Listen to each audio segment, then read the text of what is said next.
നീ ഒരാളെ ആത്മാർത്ഥമായി സ്നേഹിക്കുകയും ആ സ്നേഹത്തിന്റെ വ്യക്തിഗത സംഘർഷങ്ങൾക്കെതിരെ പോരാടുകയും ആ സ്നേഹത്തിന്റെ പിന്തുണയോടെ നീ വിജയിക്കുകയും ചെയ്തിട്ടുണ്ടാകും. അതിനുശേഷം അയാളുടെ മുന്നേറ്റത്തിനായി നീ കഷ്ടപ്പെട്ടതിന്റെ ഫലമായി അതിനൊരു അർത്ഥവും കണ്ടെത്തിക്കാണും.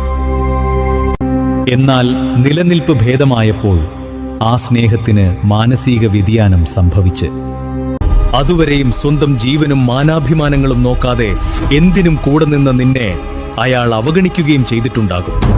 അതിലൂടെ വൈകാരികമായി നീ നടത്തുന്ന പ്രതികരണങ്ങളൊക്കെയും തന്നോടുള്ള അമിതമായ സ്നേഹം കൊണ്ടാണെന്ന് അയാൾ തിരിച്ചറിഞ്ഞിട്ടു. നിന്നെ പുച്ഛിച്ചുകൊണ്ട് പൂർണ്ണമായി ഒഴിവാക്കുകയും അത് നിന്നെ മാനസികവും ശാരീരികവുമായ തകർച്ചയിലേക്ക് എത്തിക്കുകയും ചെയ്തിട്ടുണ്ടാകും. അവിടം കൊണ്ട് നിന്റെ കഥ അവസാനിച്ചെന്ന് പോലും നീ കരുതിയിട്ടുണ്ടാകും. എന്നാൽ അവസാനിക്കുന്നത് നിന്റെ കഥയല്ലെന്ന് മാത്രം. ഇതുവരെ ഞാൻ പറഞ്ഞതൊക്കെയും നിന്റെ അറിവിലുള്ളതാണ്. എന്നാൽ നീ അറിയാത്തതും കേൾക്കാത്തതുമായ മറ്റൊരു വശം കൂടി നിന്റെ കഥയിലുണ്ടായിരുന്നു. ആ ഭാഗമാണ് ഇനി അങ്ങോട്ടുള്ളത്.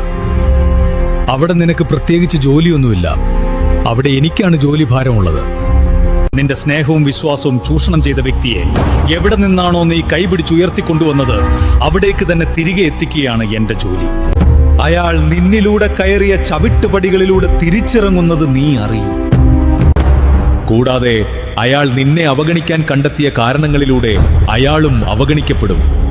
അനുഭവിക്കുന്ന ഓരോ അവഗണനയിലും ആ വ്യക്തി നിന്നോട് ചെയ്ത അധർമ്മങ്ങളെ ഓർത്തെടുക്കുകയും ചെയ്യും. ദുർഘടമായ ചില പ്രതിസന്ധികളിൽപ്പെട്ട് ഉലയുമ്പോൾ അങ്ങനെയുള്ള സാഹചര്യങ്ങളിൽ നീ ചെയ്തു കൊടുത്ത ഉപകാരങ്ങളെയും അയാൾ ഓർത്തെടുക്കും.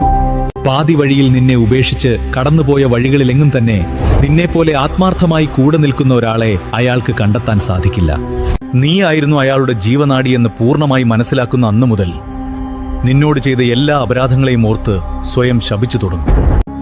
അതിനാൽ ഇന്നു മുതൽ നീ ചെയ്യേണ്ടത് എല്ലാ വിഷമങ്ങളെയും മാറ്റിവെച്ച് സ്വന്തം മുന്നേറ്റത്തിനായി പ്രവർത്തിച്ചു തുടങ്ങുക.